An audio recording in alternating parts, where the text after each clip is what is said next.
चलिए हजारों साल पुराना इतिहास पढ़ते हैं। सम्राट शांतनु ने विवाह किया एक मछुआरे की पुत्री सत्यवती से। उनका बेटा ही राजा बने, इसलिए भीष्म ने विवाह न करके आजीवन संतानहीन रहने की भीष्म प्रतिज्ञा की। सत्यवती के बेटे बाद में क्षत्रिय बन गए, जिनके लिए भीष्म आजीवन अविवाहित रहे। क्या उनका शोषण होता होगा? महाभारत लिखने वाले वेद व्यास भी मछुआरे थे, पर महर्षि बन गए, गुरुकुल चलाते थे वो। विदुर, जिन्हें महापंडित कहा जाता है, वो एक दासी के पुत्र थे। हस्तिनापुर के महामंत्री बने।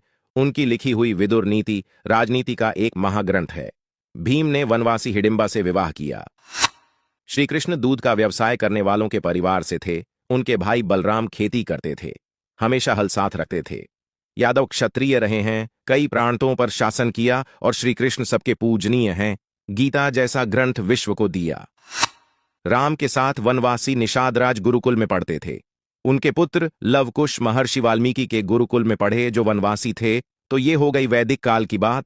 स्पष्ट है, कोई किसी का शोषण नहीं करता था। सबको शिक्षा का अधिकार था। कोई भी पद तक पहुंच सकता था अपनी योग्यता के अनुसार। वर्ण सिर्फ काम के आधार पर थे, वो बदले जा सकते थे। जिसको आज इकोनॉमिक्स में डिवीजन ऑफ लेबर कहते हैं, वो ही। प्राचीन भारत की बात करें तो भारत के सबसे बड़े जनपद मगध पर जिस नंद वंश का राज रहा, वो जाति से नाई थे। नंद वंश की शुरुआत महापद्म नंद ने की थी, जो कि राजा नाई थे। बाद में वो राजा बन गए, फिर उनके बेटे भी, बाद में सभी क्षत्रिय ही कहलाए। उसके बाद मौर्य वंश का पूरे देश पर राज्य हुआ, जिसकी शुरुआत चंद्रगुप्त से हुई, जो कि एक मोर पालने वाले परिवार से थे, और एक ब्राह्मण चाणक्य ने उन्हें पूरे देश का सम्राट बनाया। 506 साल देश पर मौर्यों का राज रहा। फिर गुप्त वंश का राज हुआ, जो कि घोड़े का अस्तबल चलाते थे और घोड़ों का व्यापार करते थे।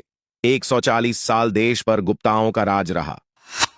केवल पुष्यमित्र शुंग के 36 साल के राज्य को छोड़कर 92% समय प्राचीन काल में देश में शासन उन्हीं का रहा, जिन्हें आज दलित पिछड़ा कहते हैं। तो शोषण कहां से हो गया? यहां भी कोई शोषण वाली बात नहीं है।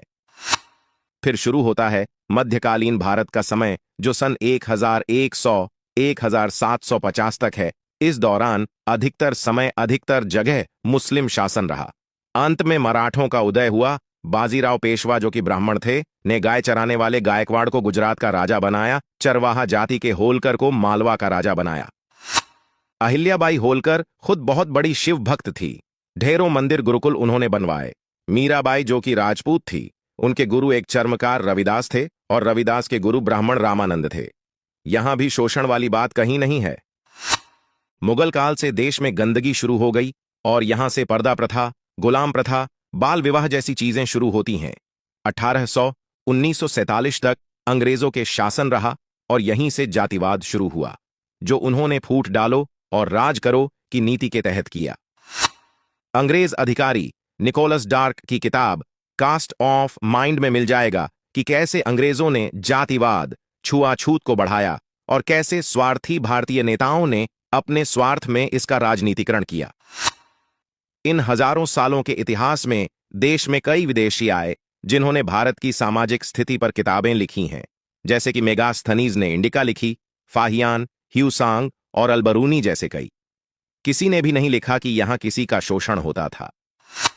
योगी आदित्यनाथ, जो ब्राह्मण नहीं हैं, गोरखपुर मंदिर के महंत हैं, पिछड़ी जाति की उमा भारतीय महामंडलेश्वर रही हैं।